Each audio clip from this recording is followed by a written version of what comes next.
আসসালামু আলাইকুম রহমতুল্লাহ বারাকাত। আজ বর্ণনা করছি রসুল পাক সাল্লাল্লাহু আলাইহি ওয়াসাল্লামের নূরানি চেহারা মোবারকের বর্ণনা। রসুল সাল্লাল্লাহু আলাইহি সাল্লামের চেহারা মোবারক ছিল অতুলনীয় সৌন্দর্যমণ্ডিত। তার নূরানি চেহারা দেখে অনেক ইহুদি নাসারা মুসলিম হয়ে গিয়েছিল। হযরত আনাস রাদিয়াল্লাহু তাআলা আনহু বর্ণনা করেন, মহান আল্লাহ কোনো নবী প্রেরণ করেননি, তবে হ্যাঁ প্রেরণ করেছেন সুন্দর চেহারা বিশিষ্ট এবং সুন্দর আওয়াজ বিশিষ্ট নবীকে।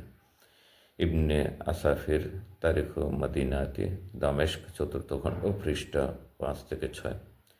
হুজুর সাল্লাল্লাহু আলাইহি সাল্লাম ছিলেন মধ্যম গড়ন, লম্বাও নয় আবার খাটোও নয়, উজ্জ্বল মনোহর বর্ণের, যা অস্বাভাবিক সাদার মধ্যে লালচে আকার, সাদাও নয় আবার তামাটে বর্ণেরও নয়। এ সম্পর্কে হযরত জেরাইরি রাদিয়াল্লাহু তাআলা আনহু বলেন, আমি এবং আবু তোফাইল রাদিয়াল্লাহু তাআলা আনহু বাইতুল্লাহ তাওয়াফ করতেছিলাম। আবু তোফাইল রাদিয়াল্লাহু তাআলা বলেন, আমি ছাড়া রাসূলকে দেখেছি এমন কেউ অবশিষ্ট নেই। রাবী বলেন, আপনি তাকে কিরূপ দেখেছেন? তিনি বলেন, রাসূল সাল্লাল্লাহু আলাইহি সাল্লাম ছিলেন লাবণ্যময় সাদা, তিনি না লম্বা ছিলেন না মোটা, তিনি ছিলেন মধ্যম গড়নের।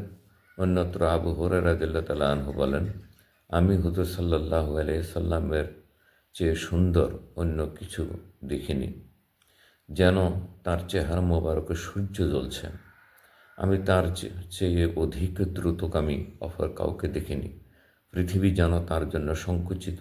নিশ্চয়ই আমরা চেষ্টা করি, তিনি এ বিষয়ে অনাগ্রহী। আল মুসনাদ ২য় খণ্ড পৃষ্ঠা ২৫৮। তবে জনসমাবেশে তাকে সবার চেয়ে লম্বা দেখা যেত। চক্ষু মোবারক ছিল অসম্ভব সুন্দর, যা দিয়ে তিনি আল্লাহকে দেখেছেন।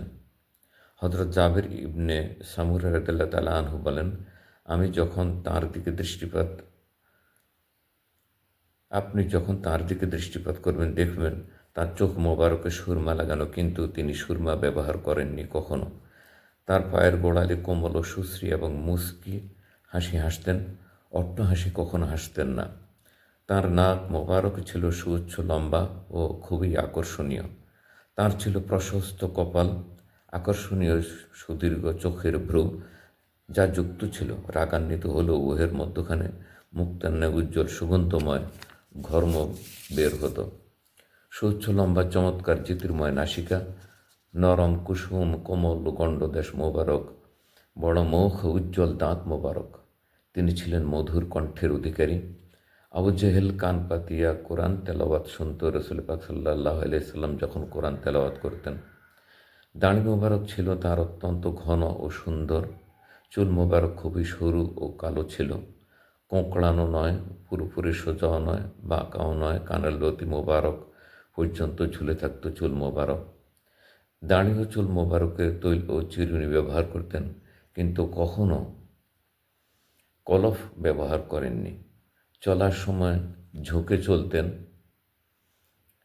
আর কাহারো দিকে যদি ঘুরে তাকাতে হতো সমস্ত দেহ মোবারক ঘুরে তাকাতেন। রাসূল পাক সাল্লাল্লাহু আলাইহি সাল্লামের সৌন্দর্যের বর্ণনা আল্লাহ রাব্বুল আলামিন করেছেন।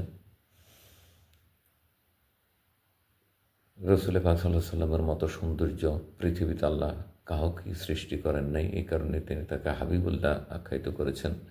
রসুলের চেহারা মোবারক কল্পনা করে যদি আমরা নিয়ত করে ঘুমাই, আল্লাহ রাব্বুল আলামিন দয়া করে আমাদেরকে তার চেহারা মোবারক দেখার সৌভাগ্য অর্জন করব আমরা ইনশাআল্লাহ। আল্লাহ সবাইকে রাসূল পাক সাল্লাল্লাহু আলাইহি সাল্লামের দিদার নসিব করুক, আমিন। আসসালামু আলাইকুম ওয়া রাহমাতুল্লাহি ওয়া বারাকাতুহু।